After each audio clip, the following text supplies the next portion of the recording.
Hi, everybody. Welcome back into the Awesome. This is Mariana, and I'm your host for this Spark session.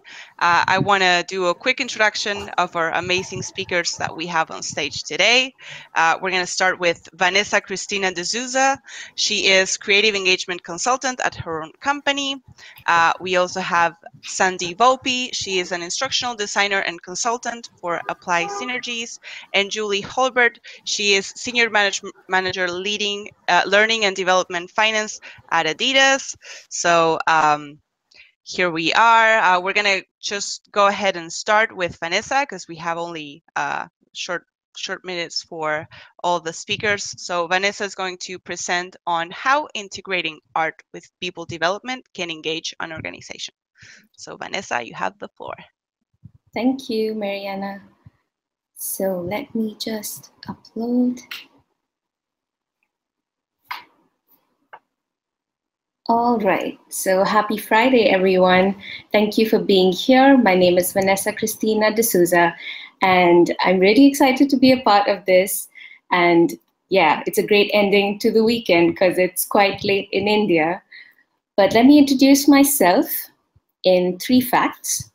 So I'm a freelancer. I live in India. I have global work experience from the Netherlands, the UAE, and India as well. And I call myself a third culture kid. So that just means that I've lived most of my life outside the country, and it's been quite challenging to be back at this moment. And the last point is I'm passionate about people development, art and design, learning, of course, and creativity.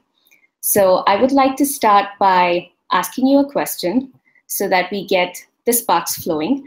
And the first question is, how do you feel when you are creating art?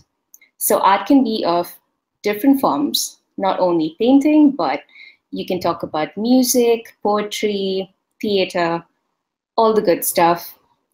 Or how do you feel when you're a part of a creative experience? So this is something that interests me a lot.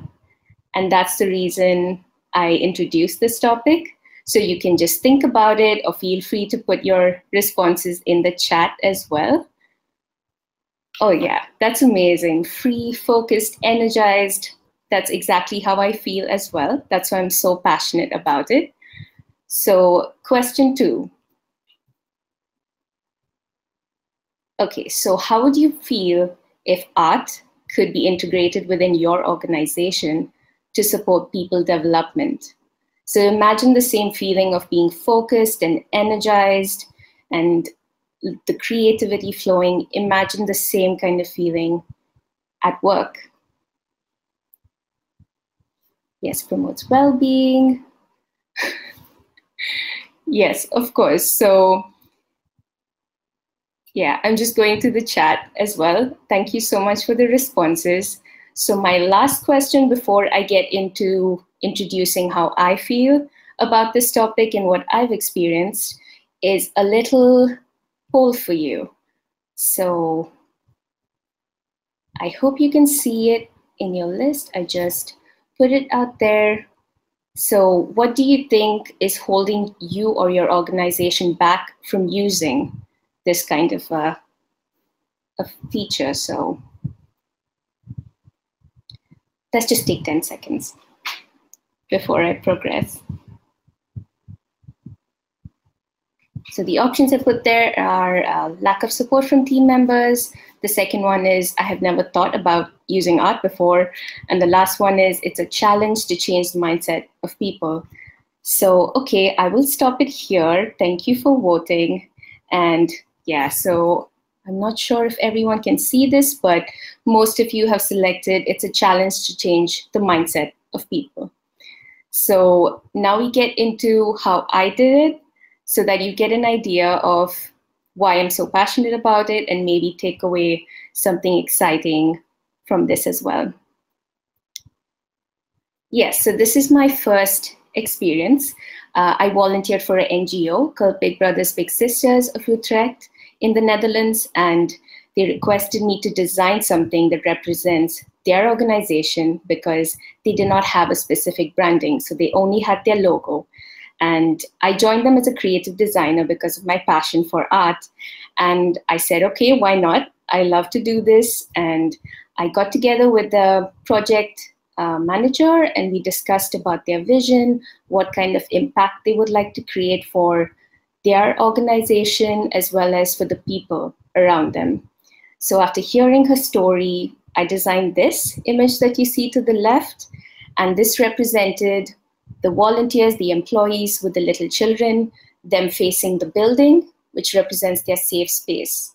So this is used on their social media platforms right now, as well as some of their flyers, banners, newsletters. So you see on the left side, the happy employees. So I was able to create a certificate for onboarding as well. And yeah, so this is their onboarding training because everything is virtual. These companies are really trying to use something more engaging. So I was able to create a certificate to cheer everyone up. So that was the first light bulb moment I had. And I realized that, yes, this makes sense. I can integrate my love for art with people development. And it is creating an impact because I could actually see it. So the next situation is, okay, there you see it. So I call this creative calling, and I had a few sessions online from the beginning of the year, and they were on various different topics.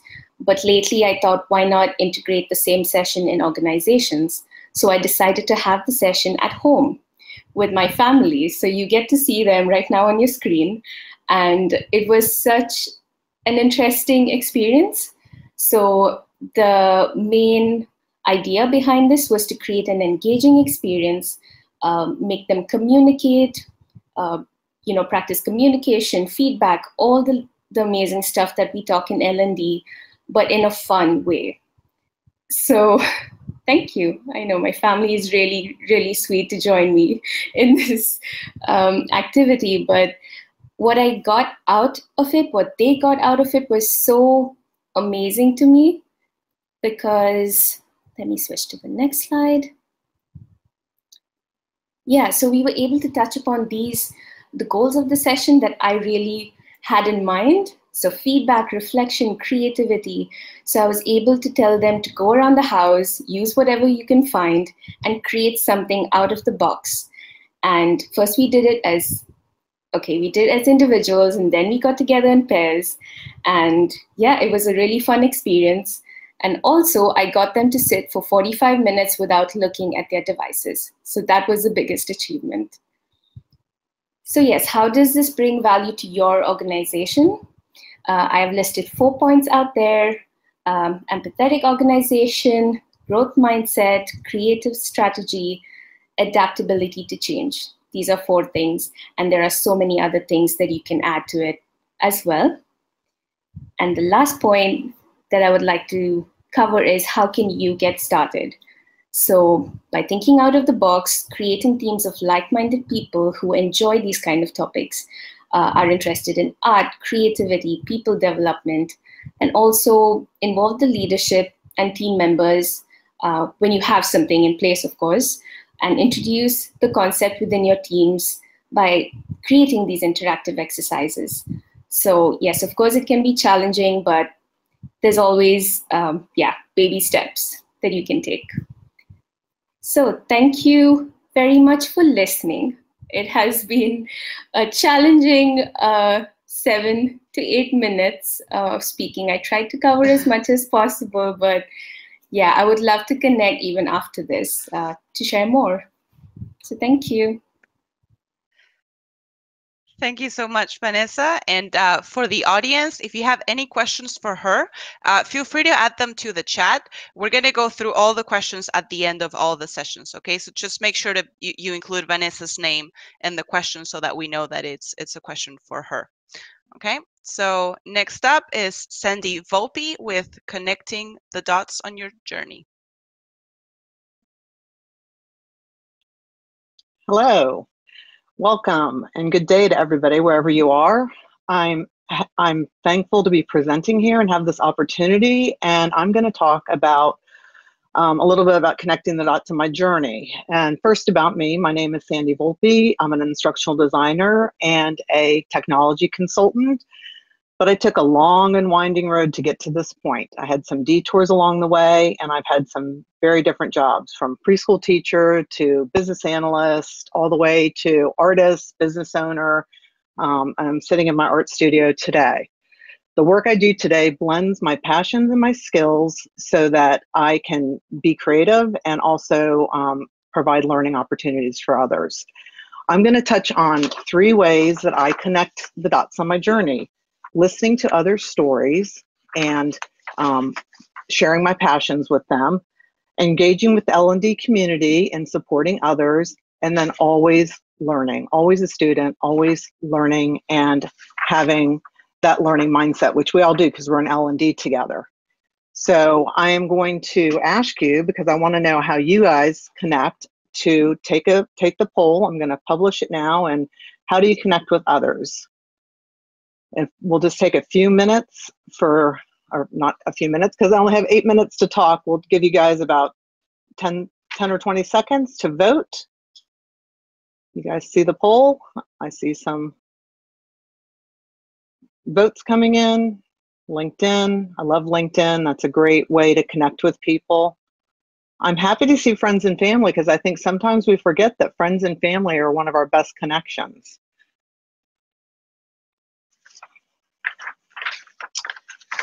And I think, has everybody got a chance to vote? I think we have all the votes in. I am new to this, so let me close my poll. And I just want to talk a little bit more about how my journey progressed. It was, leaps and missteps and forward and backwards, but each part of my path, I had choices. And those choices, I made the best decision I could at the time, with a bit of intuition, a little research, and a lot of just let's go for it and do it, which is kind of how I landed here today. Listening to others and talking about your interests and passions is a great way to just connect with people, just in general conversation. I really think that connecting, you want to bring your authentic self, and you want it to happen organically. There's so many ways to connect with people: YouTube, webinars, videos, plain old conversations with people that you meet. It would surprise you how the world conspires to create a path for you when you start just having conversations and connections with people. I have a short story to share with you. Is coming off the beach, a friend of my brother's, I wanted to chat with her and just connect with her on LinkedIn. And I'm coming off the beach with all my hair every which way. And she said, "Oh, come talk to me." And that led to a position that, I wasn't counting on. I just wanted to have a conversation. So I just listened to my intuition and chatted with her that day. Connect to discover your commonalities. Think about some friends or connections. I was really curious on the poll to see how many of you would put your friends or your connections as one of the ways you connect with others. One of my sons said to me, basically all of our connections, which is true, you're finding your connections through your friends and family, and of course the great L&D community that we're in, but we always are connecting with each other through the people we already know. So I would encourage you to take a look, especially on LinkedIn, because that's the best way for us to connect professionally. Look at my connections. Look at your own connections. Look at your aunt's connection, your brothers, your sisters, your cousins, and see if they have somebody that you want to be introduced to, because I know I'm always happy to introduce people to other people and, make it easy on yourself. I also, spend a lot of time reading and learning, like we all do. And I think that's a great way too to connect. And so I might, read a book, and then I will have somebody, I'll reach out to that author and say, "I really enjoy your book." That's another way. Engage with your community and support others. When I started to make a shift, in my career and look for different things, I reached out to a couple of mentors. What should I do? What steps should I take? And kind of, laid a path for myself. But again, it was not a straight path. It's a crooked path. It's a messy path sometimes.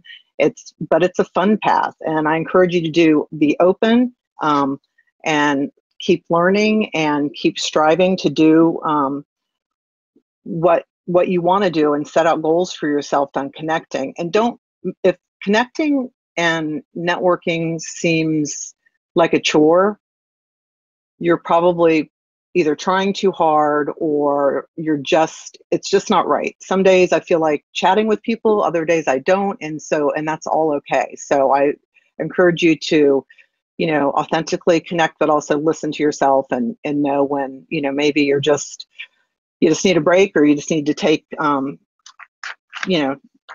some time for yourself, or just nurture, the connections that you have. The other way I've connected with people is I've been really mindful about not only, talking to other people about kind of where I want to go and what I want to do, but also having that conversation. I've had people reach out and ask for recommendations on, classes to take or paths to take. And it's always going to be a blend of who you are, a blend of where you've come from and where you want to go and what you want to do. And so you just need to work on doing that and connecting through that. And I would not be here today without my connections and conversations. They lift me up. They keep me accountable. They offer suggestions. Many have believed in my abilities long before I believed in my abilities myself. And my connections have led me to create an amazing and beautiful mosaic where each part of the mosaic is critical to the whole being of my journey. I'd like to take a minute to thank all the great organizers here. I was super nervous to do this because even though I've done training for years and presentations for years, it's different speaking at a conference. So I appreciate you guys showing up and listening, and I'm happy to connect with you on LinkedIn. Connecting is finding commonality, listening to others' stories, and talking about your interest and passion. And make sure you talk about your interests and passions. That's probably the biggest piece of advice I could leave you with, because if you do, opportunities will arise, or you'll learn interesting things from other people. And it's just fascinating listening to other people's stories and connecting. So thank you. I'm going to end with one of my favorite quotes. Is from Teddy Roosevelt, The Man in the Arena. And I'm going to read it to you and just have you think about that. It is not the critic who counts, not the man who points out how the strong man stumbles or the doer of deeds could have done better.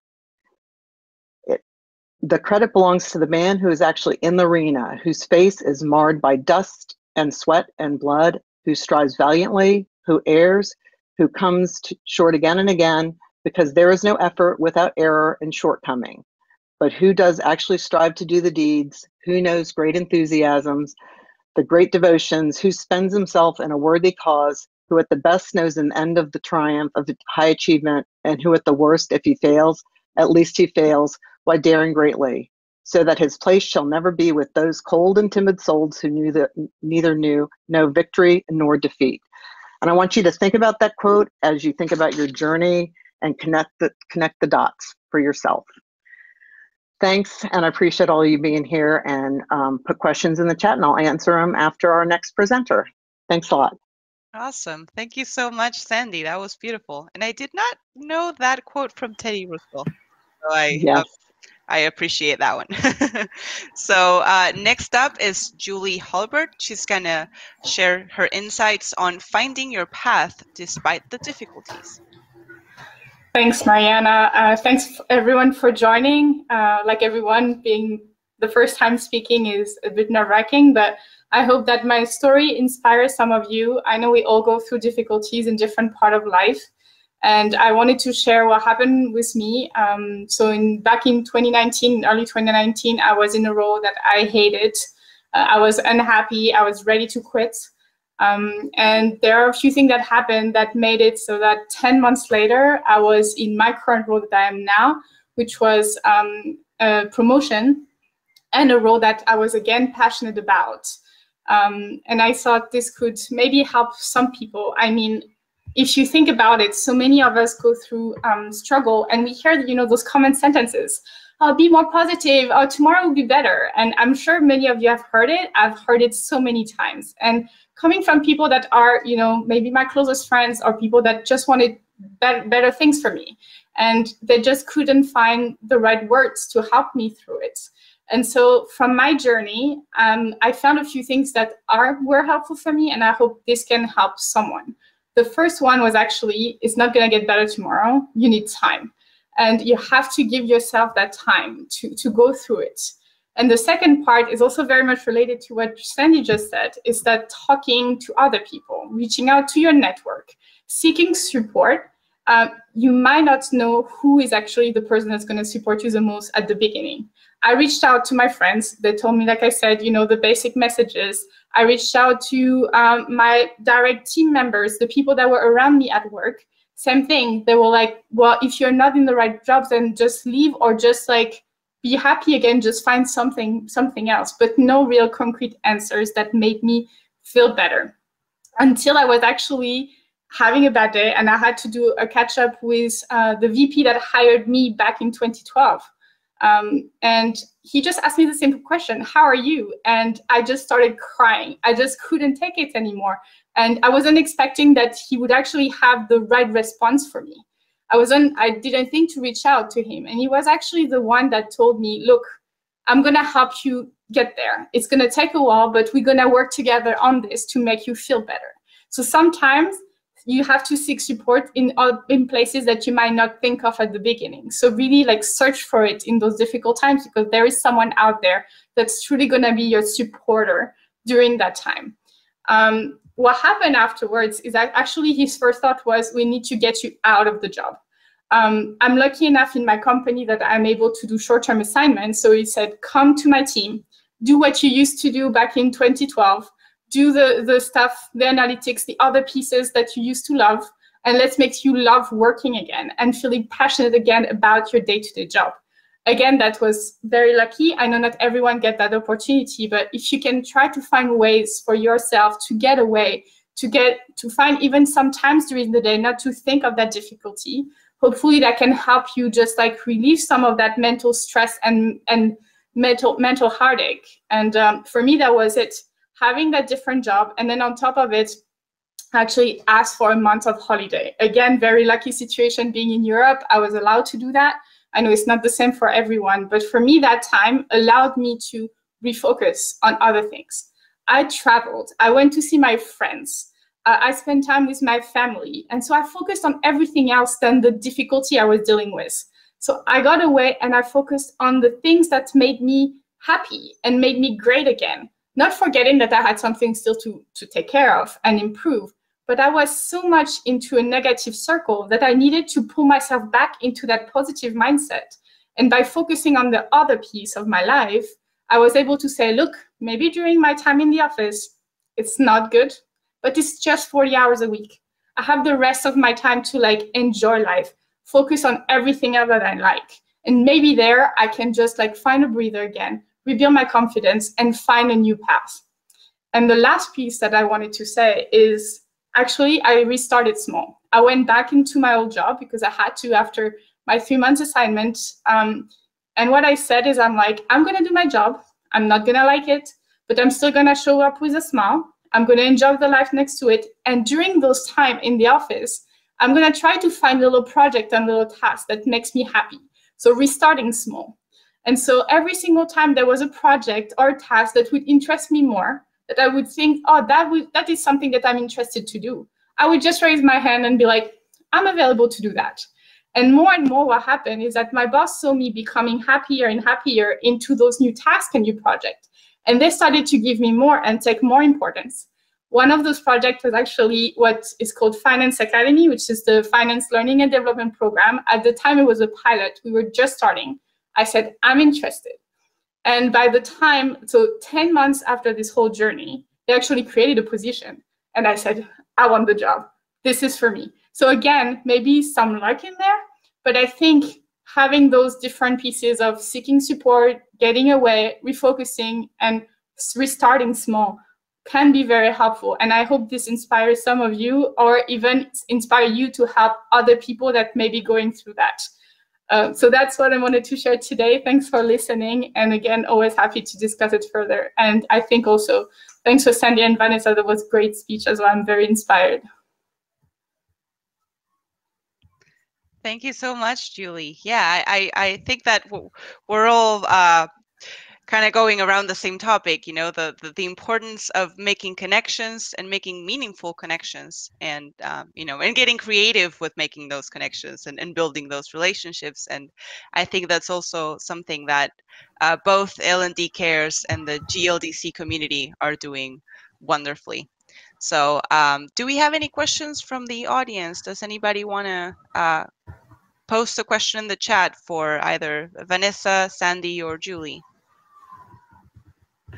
We'll just wait a couple of minutes, see if any questions pop up before we wrap up the session. But again, I wanted to thank you, all three of you, for coming up on stage.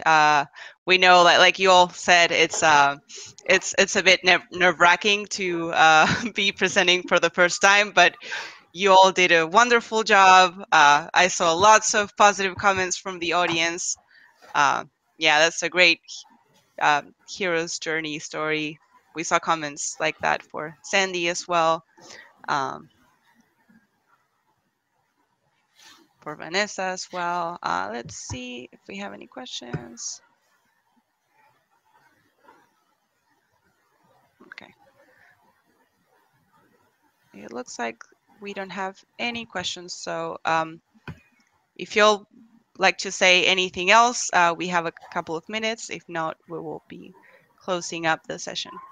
I just want to say thank you for everyone for the great comment and feedback. It's really amazing to see what everyone is saying, and I think thank you. It's nice to hear.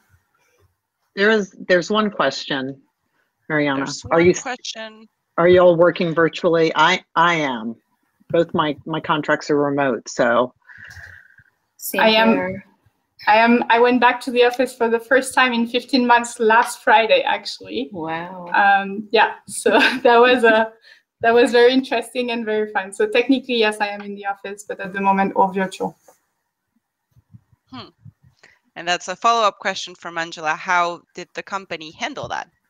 Vanessa, are you also working remotely, or are you back in the office? Yes, I work remotely, so I'm a freelancer, so I handle everything from home at the moment. But I think the question was directed to Julie. I guess. Yeah. So I think we struggled for the first few weeks, but our IT department did an amazing job in a month to make sure that from an internet standpoint, VPN, we had all the access. I think it's more from the leadership team not to have us at the beginning was tough. Also because I'm in the finance strategy office, a lot of my colleagues had to be on site anyway for investor chats, etc. But there is definitely this want also for people to come back because they build an amazing campus. So I'm expected that there will be want to return, but overall they just followed the rules as much as possible. They tried to give the space to the people that needed to come back for, you know, computer-specific reasons to be on campus. And I think it was just managed quite well.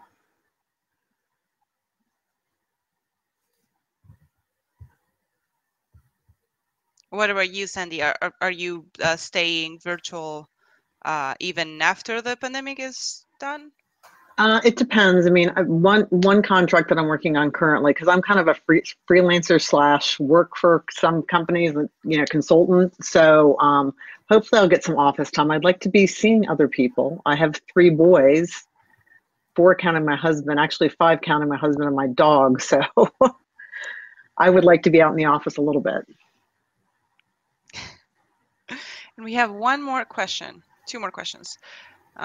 Sandi, how has your career changes led to more in-person connections in your career?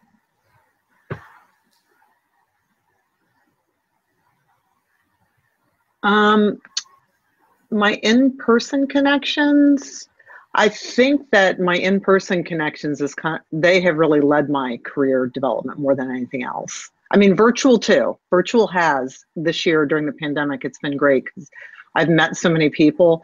But honestly, the two contracts I'm on now, my consulting is one is an old one of my old bosses from Bank of America, and the other one, interestingly enough, has been mentoring me, and she's already also a jewelry artist. That's how we met.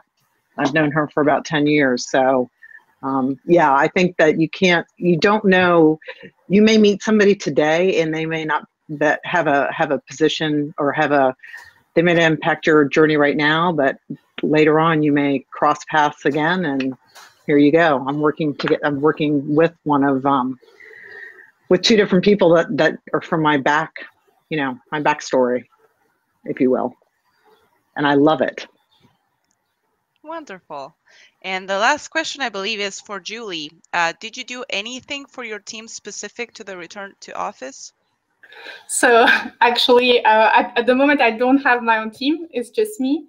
But in general, there was nothing specific done by the company. We have the policy at the moment that you return if you want, or if you have the will to return. We're just following the rules. The idea, most likely, we used to anyway be already 20% home office. So I'm expecting that this will evolve to a bit more time and allowing for that balance. I think a lot of people that felt like working from home was harder definitely asked to come back to the office, and they were easily allowed based on we kind of work through a different schedule. So whenever there is a spot, then someone else can go kind of mindset. And so far it's been working quite well, at least in the strategy finance office. Wonderful. We have another question. I'm trying to put it up on stage for Julie as well.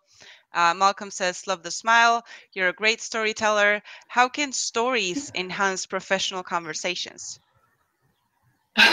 Thanks, Malcolm. Good questions. I don't have the answer yet. I feel like this is the part where I still have to develop my journey. This is the first time for me sharing stories in front of a bigger audience. I'm usually by sharing the story with people that I mentor, sometimes this helped them, but that's all. I still have to learn on that and grow myself. That's wonderful. Okay, I think we don't have any more questions. So once again, I want to thank you, the three of you, for having the courage to come up on stage and share your stories. They were all wonderful. And thank you again to the audience for being here, supporting this amazing first-time speakers and bringing up your questions. So we're going to wrap up the session. This spark, as I like to call it, the tiny bits of awesome that we have in these spark sessions. But I welcome you all to join the networking sessions in the lounge, and to also support all the other speakers that are sharing their stories today and tomorrow. So thank you all, and we'll see you around at the lounge and the other sessions. Thank you. Have a great rest of the conference. Thank you so much. Thanks. Bye, everyone. Bye. Bye.